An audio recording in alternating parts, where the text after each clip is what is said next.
My parents gave my sister everything while I was forced to leave home at 18.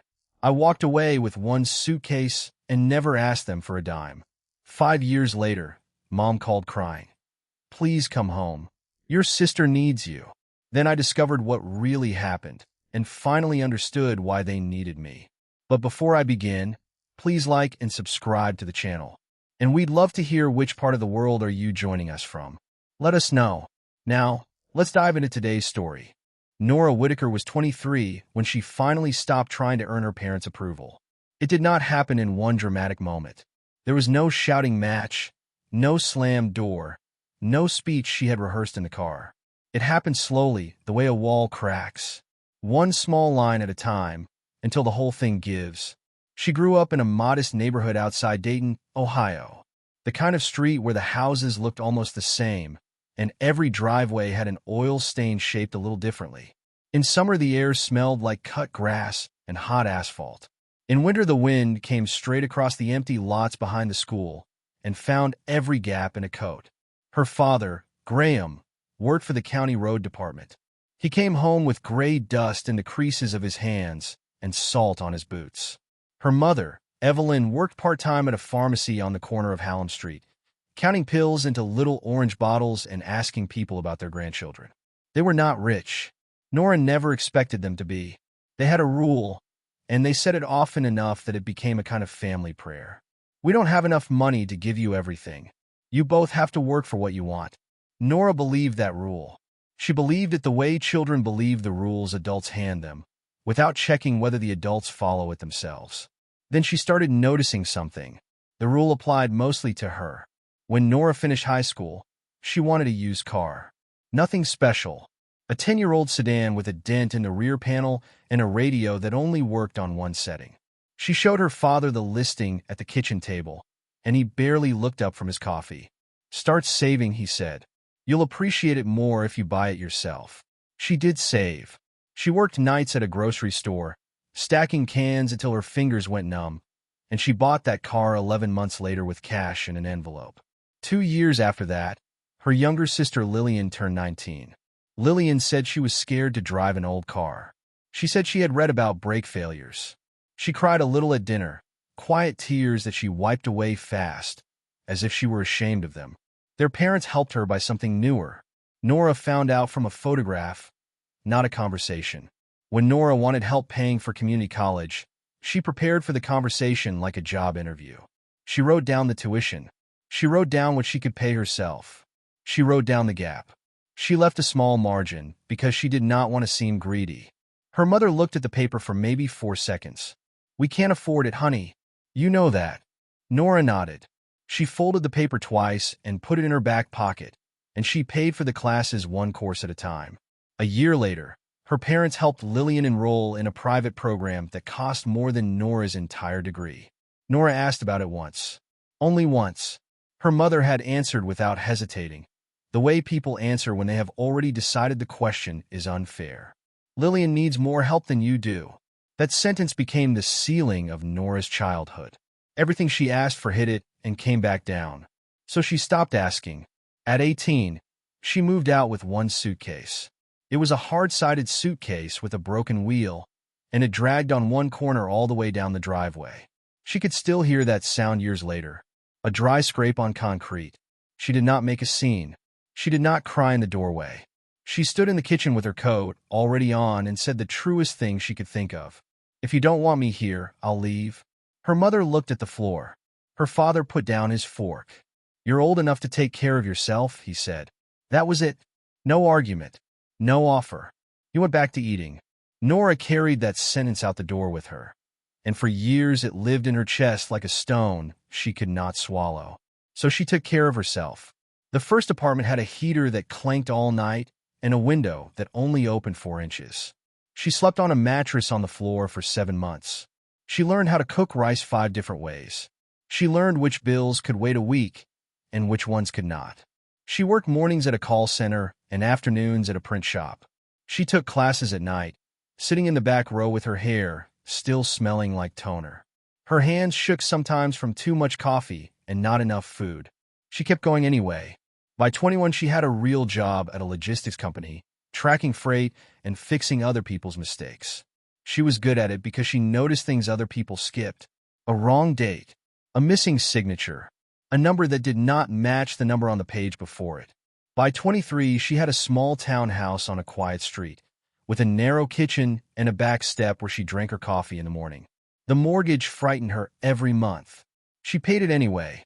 She was not wealthy. She was not comfortable, exactly. But everything she had built with her own hands, and nobody could take it back or hold it over her. There was one memory she came back to more than any other. She was 15. Lillian was 16.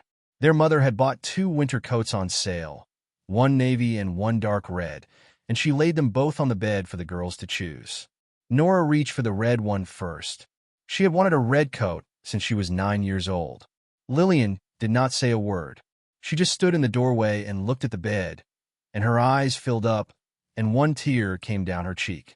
She did not sob. She did not argue. She only stood there being quietly wounded, and their mother's whole face changed. "Nora, let your sister have it." She didn't even say she wanted it. "Don't make this difficult." Nora wore the navy coat for 3 winters. Lillian wore the red one twice, then left it in a closet. It was a coat. That was the strange part. It was nothing, but Nora understood something in that bedroom that she could not have put into words at 15, and it turned out to be the operating rule of her entire childhood. In this house, the person who showed the most pain won, and Nora, who had learned early that crying got her sent to her room, had never been able to compete. Lillian, meanwhile, still lived 15 minutes from their parents, and Lillian had learned something Nora had never been willing to learn. When life went wrong, Lillian cried, and their parents came running. Scene 2. The phone call. The call came on a Sunday evening in late September, while Nora was standing at her kitchen counter cutting an apple. The knife was old, and the blade caught slightly. Outside, someone was running a leaf blower 2 houses down, and the sound rose and fell like breathing. Her phone buzzed against the counter, and she saw the name before she picked it up. "Mom." She let it ring twice. Then she answered. "Hey, Nora." Her mother's voice already had the shape of bad news in it. "Your sister is having a terrible time." Nora set the knife down. She wiped her fingers on a dish towel and leaned against the counter, and she felt the old tiredness settle into her shoulders before the conversation had even started. "What happened?" "She says you don't care about her." Something in Nora almost laughed. Not out of humor, out of recognition. "What did I do?" "You've barely spoken to her." "She hasn't spoken to me either, Mom." There was a small sound on the other end, a wet breath, the beginning of tears held back on purpose so that Nora would hear them. "She feels abandoned." Nora closed her eyes. There it was, right on schedule. The guilt arrived the way weather arrives. You could feel the pressure change before the first drop. "Mom," she said carefully, "Lillian is 24 years old. She's struggling. Then tell me what she needs." Her mother hesitated. That pause lasted maybe 2 seconds, and it told Nora everything about why the call had been made.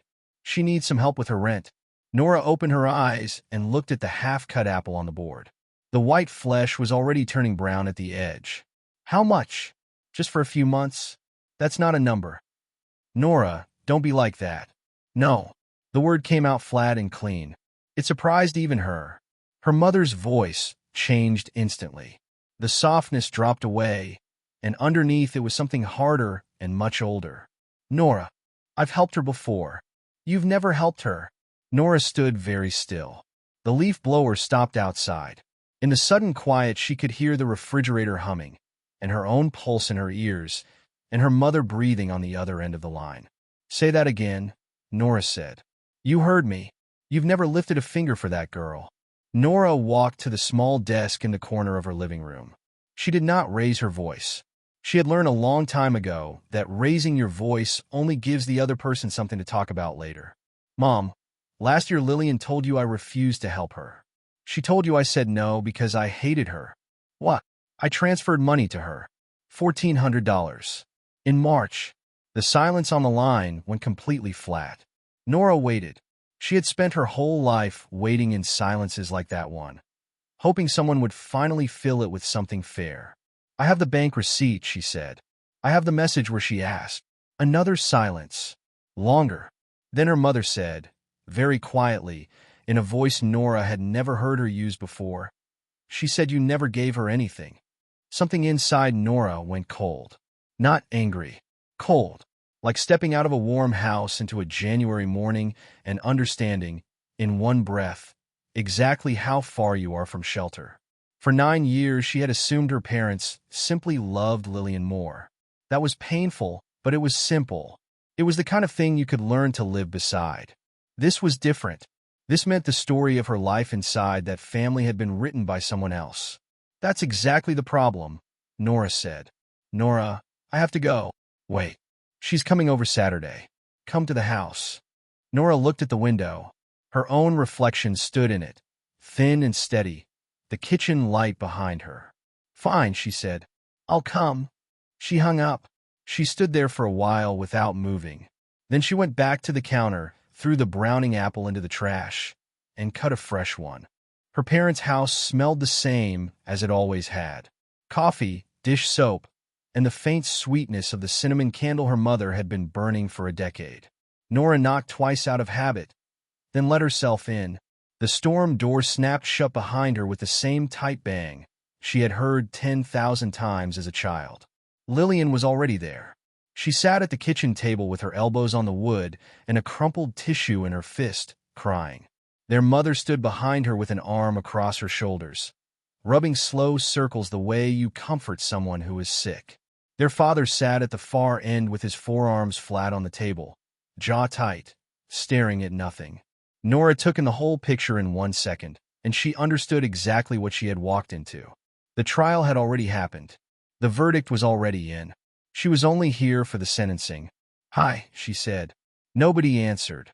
Lillian looked up, eyes red, chin trembling in a way that was very close to convincing. "You don't understand what I've been going through," she said. Nora pulled out a chair. The legs dragged on the linoleum. She sat, folded her hands, and set them on the table. "Then explain it." Lillian wiped her face. "You've always had it easier than me." Nora let that sit in the air for a moment so everyone could hear how it sounded. "Easier," she repeated. "You left. You told me to leave. You chose to leave." "No." Nora looked directly at her father. "Dad told me I was old enough to take care of myself. I was 18. I had one suitcase and $400. Graham shifted in his chair. The wood creaked. He rubbed the back of his neck and did not look at her. That small movement told Nora he remembered it exactly the way she did. Lillian's crying rose again, right on cue. "You got your own place. You got a good job. You built your life." "Yes," Nora said. "I did. And I was left here." Nora turned to her parents. She was 20 years old when I moved into my first apartment. She had a bedroom, 3 meals a day, and both of you. What exactly was she left with? Evelyn's arm tightened around Lillian's shoulders. "That's not the point." "Then what is the point, Mom? Say it out loud." Lillian whispered into her tissue, just loud enough to carry. "I just need my family." And there it was, the line that ended every argument in that house. Nobody could fight a sentence like that. It did not accuse anyone directly, so nobody could defend themselves. It only made refusal feel like cruelty. Nora had spent years losing to that sentence. Not today. "How much money do you actually need?" she asked. The kitchen went quiet. The refrigerator clicked on.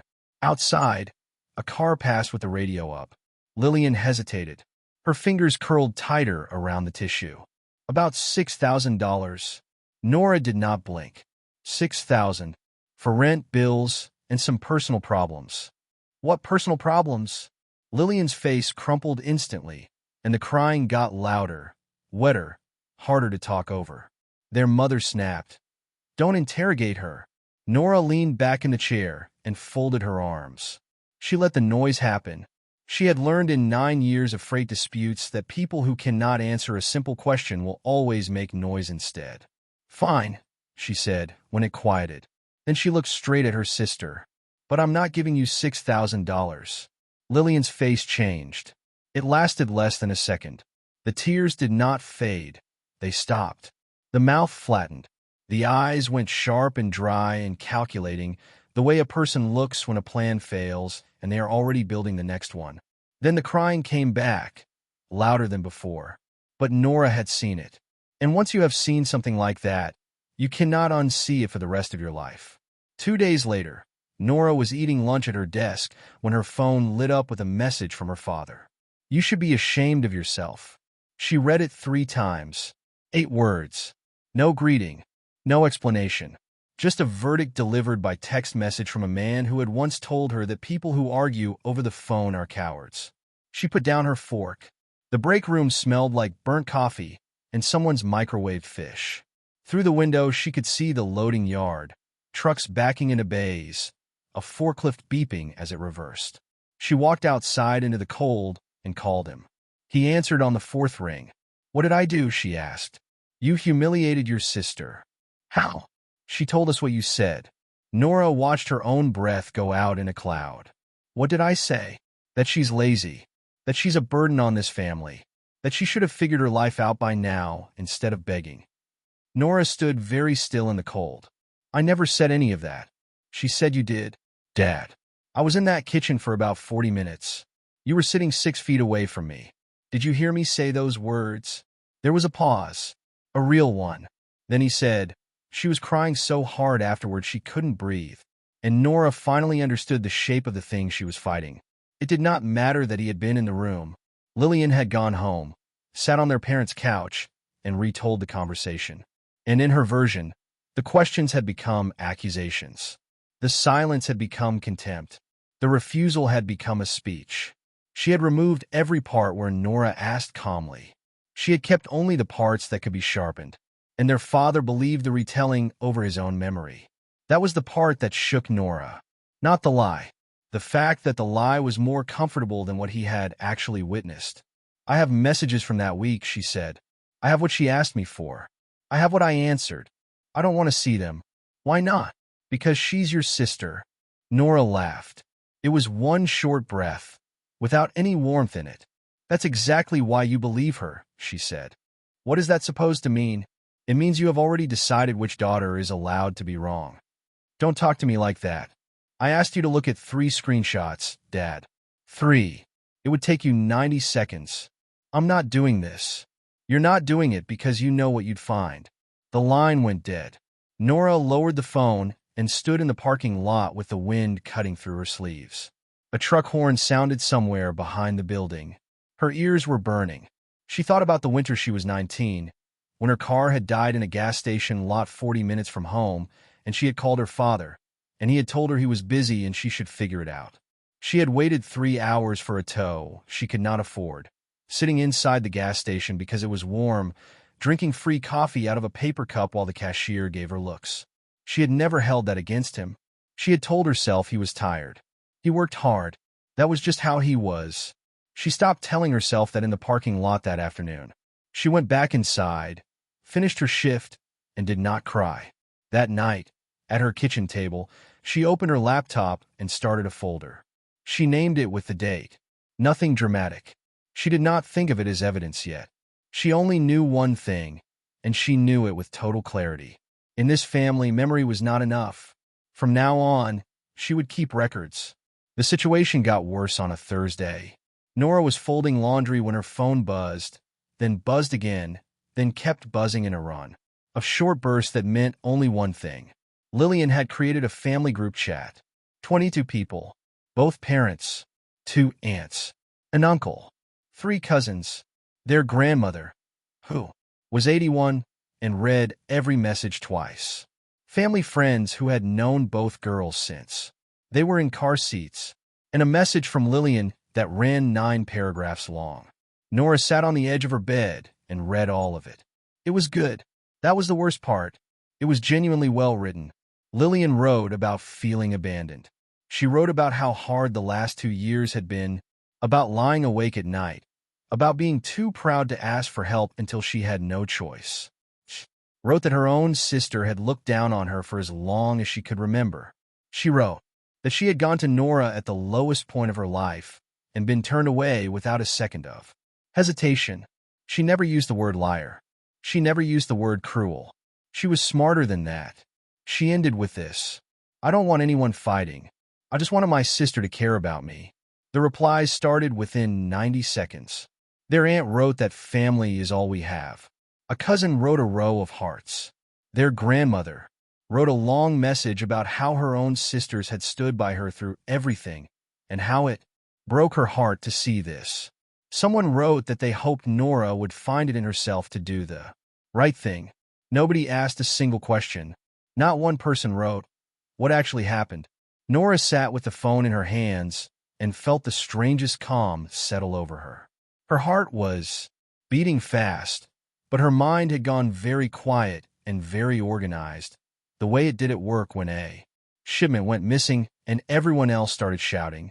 She did not reply. Instead, she opened her banking app. She scrolled back to March of the previous year and found it immediately. $1,400. Transferred on a Tuesday afternoon. Then she kept scrolling, and she found another one. $800 the previous November. Lillian had said her car needed a transmission repair. Then another. $650, 2 years back, for a dental bill. Nora sat there looking at the screen. 3 transfers. $2,850, given at times when Nora herself had been careful about groceries. She had never told her parents about any of them. Not once. She had believed that telling people about help you have given somehow cheapens it. She had believed that if you announce it, you were never really helping. You were buying something. Now she understood what that silence had actually bought. It had bought Lillian a blank page. 9 years of quiet decency. And every one of those years had been rewritten by someone who knew nobody would ever check. Nora scrolled up through the message thread one more time. 22 people. All of them. Absolutely certain about a story none of them had verified. Then she typed one sentence and sent it. I don't want to argue either. Tomorrow I'll send everyone the messages and payment records so nobody has to guess what happened. The group went silent. Not slowly. Instantly. 22 people. And not one of them typed a word. 90 seconds later, her phone rang. Lillian. Nora let it ring 3 times, then answered. Don't do that, Lillian said. No greeting. Her voice was low and fast and completely dry. Why? Because you'll embarrass me. You already told everyone I never helped you. That's not. Lillian stopped. Started again. That's different. How is it different? Because you're doing it on purpose. Nora almost smiled. And you weren't. There was a rustling sound, the sound of someone moving into another room, closing a door. Nora, please. Grandma is on that chat. I know. You put her there. You were trying to make me look like a monster. I'm going to post bank statements, Nora said. If accurate bank statements make you look like a monster, that's not something I did to you. Lillian's voice cracked, and this time some of it might even have been real. You know what? Maybe I should just disappear from everyone's life. Maybe everyone would be happier. Nora did not react. She had heard versions of that sentence for years. At 16, when Lillian wanted a phone. At 20, when their parents said no to a trip. It always worked. It always ended the conversation, and it always ended it in Lillian's favor. Don't use that kind of statement to pressure me, Nora said quietly. If you actually feel that way, call Mom and tell her, and I'll drive over myself. But if you're saying it to stop me from sending records, it isn't going to work. The silence lasted 4 full seconds. Then Lillian hung up. Nora set the phone face down on the bed. Her hands were steady. She noticed that with a kind of distant surprise. She went back to folding laundry and she folded every single shirt before she let herself sit down. She sent it the next evening at 7 o'clock, after dinner, when she knew everyone would be home and holding their phones. She did not write an angry paragraph. She did not defend herself. She had learned from watching Lillian that emotion is the part people argue with, so she gave them nothing to argue with. She sent facts. It had taken her most of Friday to prepare, and she had done it the same way she prepared a freight claim. She printed the statements. She checked every date twice. She lined the screenshots up in order and made sure the timestamps were readable. Twice she caught herself starting to type an explanation under one of them, and twice she deleted it. Explanations invite argument. Numbers do not. At 6 she made herself eat something. At 6:30 she sat at the kitchen table with everything ready on the screen, and she did not press send for another half hour. Not because she doubted it, because she knew that once she sent it, there was no version of this family that went back to what it had been. She thought about her grandmother reading it. She thought about her father, who had told her he did not want to see the messages. Then she thought about being 60 years old and still being the sister who supposedly never gave anyone $1. She pressed send. 3 bank transfers with dates and amounts, the account numbers blacked out with a marker on the printouts she had photographed. Then the messages. The first one, from 2 years ago. Nora, I'm so sorry to ask. My tooth is cracked, and I can't afford the dentist. I'll pay you back, I promise. The second, from November. Thank you. I'll pay you back next month. And then the one that mattered most. The one Nora had read a dozen times without ever understanding what it really meant. Please don't tell Mom and Dad. They'll make me feel worse. At the time, Nora had read that as shame, as a proud person asking for privacy. She understood it differently now. It was not privacy. It was maintenance. Lillian had needed the money and she had needed the story, and the two could not exist in the same room. The last thing Nora sent was the screenshot from 4 months earlier, where Lillian had written to their mother, Nora has never given me $1 in her life. She wouldn't even talk to me about it. Nora attached one line under the whole thing. I'm not asking anyone to take sides. I'm asking you to read the dates. Then she put the phone down, went to the kitchen, and made tea she did not drink. Her mother called 11 minutes later. Nora. Nora leaned against the counter. Steam rose off the mug and disappeared. Yes. Evelyn's voice was thin, embarrassed, small in a way Nora had never heard from her. I didn't know. I know. Why didn't you tell us? Nora looked at the ceiling for a moment. Because I wasn't helping her so you would praise me. Her mother started crying. Nora heard the chair scrape, heard her sit down hard, heard the breath go ragged. Nora did not comfort her. That was new. All her life, she had rushed to fill that space, to say it's okay, don't cry, it's fine, I'm fine. She stood in her own kitchen and let her mother cry, and she felt something in her chest that was not cruelty and was not satisfaction. It was closer to stillness. I wanted to help my sister, Nora said. That's all it was. She asked, and she was family, and I had the money that month. Sometimes I didn't really have it. I gave it anyway. Nora, I sat in that kitchen last Saturday and you told me not to interrogate her. Do you remember that? A long pause. Yes. You have never once told her not to interrogate me. Her mother whispered something Nora almost did not catch. She told us you hated her. I know. She said it more than once. She said it at Thanksgiving. She cried in my car about it. I know. There was a long silence on the line. Somewhere behind her mother, a television murmured and was turned off. Then Evelyn asked the question that Nora had been waiting 9 years for someone in that house to ask. Why would she do this? Nora turned and looked out her kitchen window. The street was empty. A porch light flickered 2 doors down. The tea had gone cold in the mug. Because it worked, she said. Lillian did not apologize. Nora had not expected her to, but part of her, a small stubborn part that still believed in her sister, had left the door open for it. That door closed on Sunday. Instead of admitting anything, Lillian went to their parents' house and told them Nora had manipulated the records. She said the screenshots were from old conversations that had nothing to do with the money in question. She said Nora had photoshopped the dates. She said Nora had been building this for months, waiting for the right moment, because Nora had always wanted to prove that she was the better daughter. And Graham believed her again. He called Nora that evening. Your sister says you're trying to destroy her. Nora was sitting on her back step with a cup of coffee, watching the sky go orange behind the rooftops. The concrete was cold under her. Somewhere down the block a dog barked twice and stopped. She did not raise her voice. Then ask her one question. What question? Where did the $6,000 go? Her father was quiet. What are you talking about? She told us in your kitchen in front of you and Mom that she needed $6,000 for rent and bills. She said it like she was about to lose her apartment. Nora paused. Dad, her rent isn't late. How would you know that? Because she told the whole family in the group chat that she was 3 months behind. And then she posted photographs.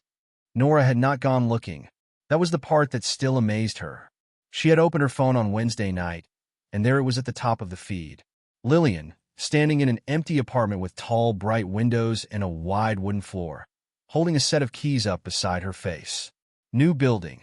Good part of town. The caption said fresh starts. Then a second photograph, posted that same evening. A furniture store showroom. A gray sectional couch with the price tag still hanging off the arm.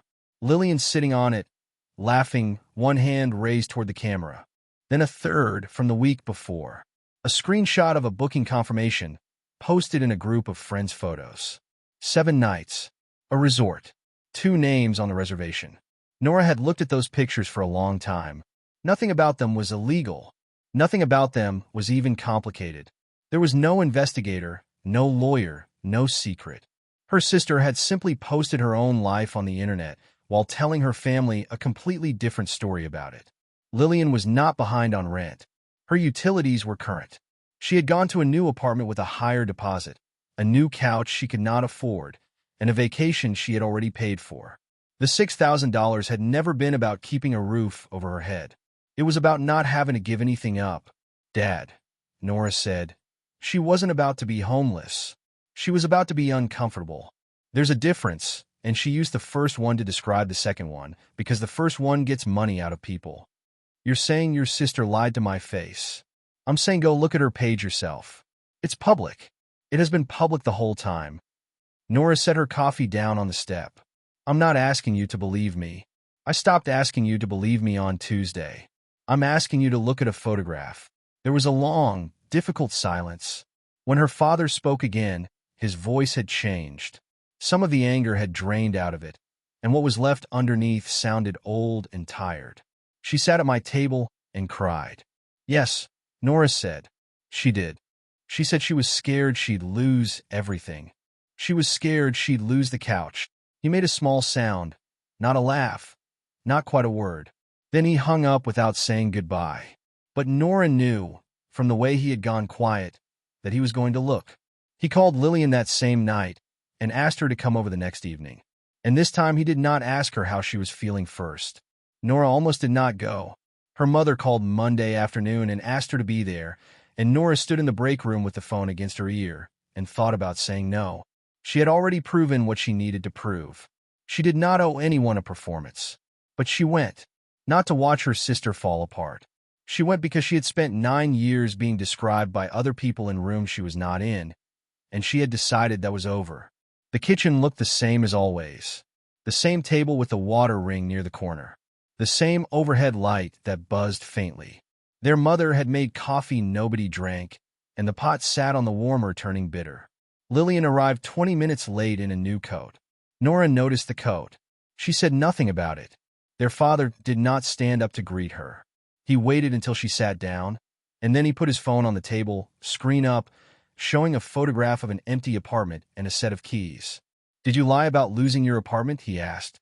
Lillian's eyes went to the phone, then to their mother, then to Nora. Her face began the familiar work. The chin trembled. The eyes filled. Not exactly. That's not an answer. Dad, yes or no? She turned to their mother, the way she always did, because that had always been the exit. Evelyn's hand stayed flat on the table. She did not reach out. She did not put an arm around her. Tell us the truth, Lillian. Something in Lillian's face broke then. And this time Nora believed it was real, because it was not sadness. It was panic. The look of someone reaching for a handrail that has been taken off the wall. And then finally it came out. It came out messy and out of order, over maybe 40 minutes, with long pauses and false starts and 3 separate attempts to explain things in a better light. She had been spending more than she earned. For years. Not on anything dramatic. Dinners out. Clothes. A car payment she should never have taken on. Weekend trips she put on a credit card and told herself she would handle later. She had borrowed from an aunt. $1,200, never repaid. She had borrowed from a cousin. She had borrowed from a friend at work, and that friend no longer spoke to her. And she had asked Nora 3 times, and Nora had said yes 3 times. And the 4th time, Graham said, she said no. Lillian's jaw tightened. She said it like it was nothing, she said. Like I was nothing. She sat there and looked at me like I was a bill she didn't want to pay.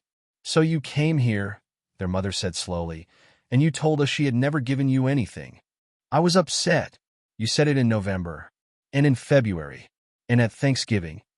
Lillian did not answer. Nora sat quietly through all of it, hands folded, and watched the shape of it become clear. The first lie had been small, almost accidental, a distorted version of one conversation, told to a mother who was already inclined to believe it. And their parents had believed it immediately. That was the moment everything went wrong, and Nora understood it perfectly now, because she had watched it happen her whole life. Lillian had discovered that a story about Nora was worth more than the truth about herself. It bought sympathy. It bought money. It bought a place at the center of the room. So she kept telling it, and every lie needed another lie to hold it up. If Nora had never helped her, then Nora had to have a reason for being cruel. So Nora became jealous. If Nora was jealous, there had to be something to be jealous of. So Nora had always wanted to be the favorite. If Nora wanted to be the favorite, then every quiet year of not calling became evidence of a plan. A single argument about $6,000 had been turned into a 9-year war that only one person knew was being fought. Graham put his hand over his eyes. "You made us hate your sister," he said. The word landed in the room and stayed there. Lillian started crying properly, then the ugly kind, the kind that does not look good on anyone. "I was scared." Nora spoke for the first time. "You weren't scared." Everyone turned to look at her. She kept her voice level. She was not shouting. She had never once shouted in that kitchen, and she was not going to start on the day she was finally being heard. Scared people ask for help. You asked for help 3 times, and I gave it to you 3 times, and I never told anyone because I didn't want you to feel small. Nora paused. You weren't scared of being poor. You were afraid of losing control. As long as they believed you, you never had to be wrong about anything. Lillian opened her mouth. Nothing came out. For the first time in 24 years, she had no line ready. The room stayed quiet for a long moment. The coffee pot ticked on its warmer. Outside, a truck went by on the wet street. Nora looked at her parents and thought about how strange it was that this was what winning felt like. It did not feel like victory. It felt like standing in a house after a storm, counting what was still standing. Lillian expected the usual ending. Nora could see it in her face over the following days, in the messages she sent and the calls she made. Lillian was waiting for the machine to start up again. She had been caught before in smaller ways, and there had always been a process. She would cry. Their mother would soften. Their father would say the family had to move forward. Someone would call Nora and ask her to be the bigger person, because she always had been, because she was the strong one, because she did not need anything. Then everyone would go back to normal, and normal meant Lillian at the center and Nora at the edge. It did not happen. The first sign was small. Lillian called their mother on Wednesday and said she was short on the deposit for the new apartment. Evelyn said no, not angrily. That was what shocked everyone, including Nora when she heard about it. Their mother did not lecture and did not threaten. She simply said no, and then offered something Lillian had never wanted in her life. "We'll help you make a budget," Evelyn said. "Come over Sunday. Bring your statements, all of them. We'll sit down and go through it together." "I don't need a budget. I need the deposit." "We won't keep giving you money." Their father was more direct. He drove over to Lillian's apartment on Thursday evening and stood in her living room with his coat still on. "You're going to handle your own finances," he said. "You're 24. I'm not doing it for you anymore." And Lillian did what she had always done. She reached for the only weapon she had ever needed. "You don't love me anymore." Nora heard about this part later, from her mother, who repeated it in a voice that was still unsteady days afterward. Graham had not raised his voice. He had stood there in that living room with a new couch behind him, and he had said, "We love you." Then he paused, and he said the sentence that changed everything. "But we're not going to reward you for hurting people." For the first time in her life, Lillian had no emotional weapon left. She could not cry her way out. The crying had been used too many times, and now everyone in that family had watched it turn on and off like a faucet. She could not blame Nora. Nora had sent dates and amounts do not get emotional and do not change their story. She could not invent a new emergency. The last emergency was still sitting in a furniture store showroom with a price tag hanging off the arm. She had to face it herself. It was not dramatic. That surprised Nora most of all. There was no rock bottom, No single terrible night. There was just a series of small, unglamorous corrections that took months. Lillian canceled the vacation. She lost the deposit on it for $100, and she posted nothing about it online. She sold the new couch at a loss to a couple who came in a pickup truck and argued her down another $50. She backed out of the new apartment and moved into a smaller one on the east side, above a laundromat, where the whole floor smelled faintly of dryer sheets and the hot water took a long time. She sold a watch. She sold a designer bag on a resale site and complained about the fees. She traded the car for something 4 years older with more miles on it. She started paying people back $1,200 to the aunt in installments of $100 a month. She wrote it down on a sheet of paper their mother gave her, with a column for each name, and she crossed off amounts as she paid them. Nora's name was on that sheet too. There was one more consequence, and it was the one Lillian had never planned for. The family started checking. It was not a decision anyone announced. It simply began happening. When Lillian told their aunt that she had been sick for 2 weeks and missed work, their aunt asked which days. When she told a cousin that she had been left out of something, the cousin called the other person involved before responding. When she said something about Nora at a birthday dinner in April, a small comment, barely anything, their grandmother put down her fork and said, "Is that true, or is that how it felt?" The room had gone very quiet. Lillian had said it was how it felt. That was the real cost. Not the couch, or the vacation, or the smaller apartment. Those could be earned back in a few years of careful living. What she had spent was the thing that had made all of it possible in the first place. For 24 years, Lillian's word had been enough. She had never needed proof, because nobody had ever asked her for any. Now every sentence she said got weighed before it was believed. And there was no payment plan for that. Nora watched it happen from a distance, and she did not enjoy it as much as she had expected to. There were moments she felt something close to pity, usually late at night, usually when she was tired. Then she would remember her mother's voice on the phone saying you've never helped her, and the pity would go quiet again. The first payment arrived in February. $100. No message with it. Nora looked at the notification on her phone for a while, then put the phone in her pocket and went back to work. It was not instant. It was not satisfying in the way people imagine these things are satisfying. It was slow and boring and completely real. And that, Nora understood, was what made it harder than any punishment she could have designed. Several weeks later, Nora sat with her parents on their back porch. It was early spring. The air still had a bite in it, but the light lasted longer now, and the neighbor's forsythia had come out yellow along the fence. Her mother had brought out a plate of crackers, and cheese nobody touched. Her father sat forward in the plastic chair with his elbows on his knees, turning a bottle cap over and over between his fingers. It took him a long time to start. "I owe you an apology," he said. Nora did not rush to soften it. She did not say it's okay. That reflex had been sitting in her mouth her whole life, and she made herself hold it. "Yes," she said. "You do." He nodded slowly, still turning the bottle cap. "We believed her, because she cried." Nora looked at him. "You believed her, because believing her was easier." He stopped moving. "If I was lying," Nora said, "then one daughter needed help, and one daughter needed correcting. That's a simple house to live in. But if she was lying, then you had to look at everything. Every car. Every tuition payment. Every time you told me to figure it out myself while you figured it out for her." She kept her voice steady. "That's a much harder house. So you picked the easy one. Every time. For 9 years." Her father did not argue. He put the bottle cap down on the arm of the chair and looked out at the yard. "No," he said quietly. "I can't argue with that." Her mother began to cry. "We failed you." Nora looked at her. This was the woman who had stood in the doorway and watched her leave with one broken suitcase, and had not followed her down the driveway, and had not called that night to ask if she had somewhere to sleep. Nora had slept in her car that first night. She had never told them that. She still did not tell them. "I needed you when I was 18, she said. Her mother's eyes filled. "I know. You didn't come after me. Not that night. Not that week. It was 11 days before anyone called me.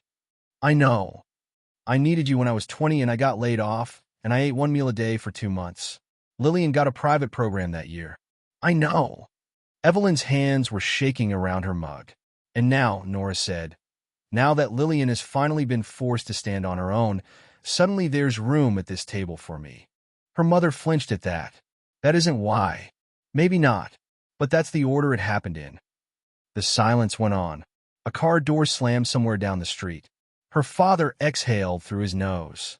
Then Evelyn whispered, "We want both our daughters." Nora nodded once. "You can have both.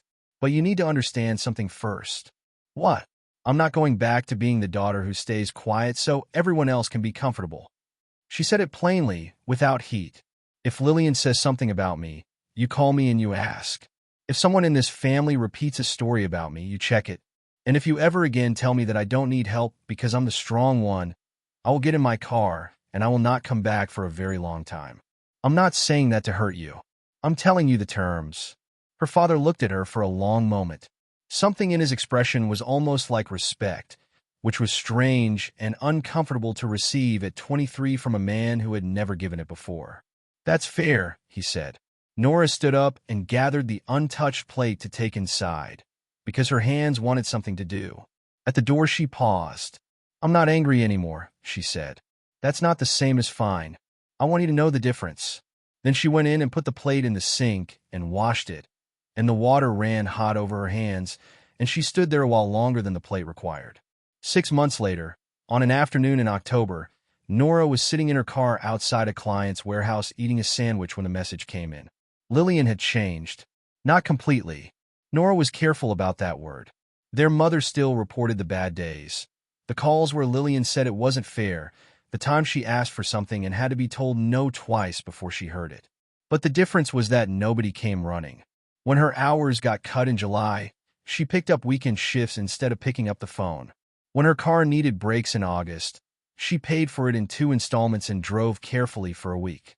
When she wanted to go to a friend's wedding out of state, she skipped it because she had a payment schedule with 6 names on it, and one of them was Nora's. The payments kept coming. $100 a month, quiet and steady, on the 4th or 5th of every month. They had spoken twice in 6 months, both times briefly, both times about something practical. Neither of them had mentioned the group chat, which had gone silent months ago and never came back to life. Nora read the message twice. "Lillian, I'm sorry. Not because Mom and Dad found out. I'm sorry because I hurt you." She sat in the car with the engine off and read it a 3rd time. There was no request in it. That was what made it different. In 24 years, every message from Lillian had carried a request somewhere inside it, buried under whatever else the message pretended to be. This one asked for nothing. Nora felt something move in her chest, and she let it move, and then she let it settle. She did not forgive her. Not that day. She had thought a lot about forgiveness that year, and she had come to a conclusion that would have disappointed her grandmother. Forgiveness was not a gift you handed someone to make them feel better. It was a decision about your own future, and she was not ready to make it, and she refused to fake it just to make the moment feel complete. She did not write a long, emotional reply. She did not list what had been done to her. She had already sent the dates and the amounts, and nothing more needed to be said with numbers. She typed one line and sent it. "I hope you become someone who doesn't need to hurt people to feel secure." That was all. She put the phone in the cup holder, finished her sandwich, and drove back to the office. That night she sat on her back step with coffee and watched the sky go dark over the rooftops, and she thought about the whole thing from the beginning. She had never destroyed her sister. She could have. That was the part almost nobody understood. She had held everything necessary in her hands. She could have sent those records to Lillian's friends. She could have posted them publicly beside the photographs. She could have called the aunt and the cousin and the coworker who had all been quietly borrowed from and never repaid, and she could have put them in one room together. She had chosen not to, and not out of mercy. She had done it because destroying Lillian would have made Lillian a victim again, and being a victim was the only job her sister had ever been good at. So Nora had done something far worse. She had told the truth, once, with dates attached, and then she had stepped out of the way and let her sister meet the world without a shield. For years, Lillian had believed tears could erase consequences. She had believed their parents would always choose her. She had believed Nora would give in eventually because Nora always had. Now she had to live without all 3 of those protections. Nobody had taken anything from her. They had simply stopped giving. That was the punishment, not ruin, responsibility. And Nora? Nora had spent 5 years building a life without her family's approval, and she was not going to burn it down now that they had finally noticed it. She would visit her parents. She would sit on that porch again, and she would eat dinner in that kitchen, and she would let her father tell his same 3 stories about the road department. She would talk to her sister when she was ready, maybe in a year, maybe longer, on her own schedule, at her own pace, and not one day sooner because someone thought it was time. But she would never again let guilt make her responsible for another adult's choices. The family did not become perfect. Trust did not come back overnight, and some of it never came back at all.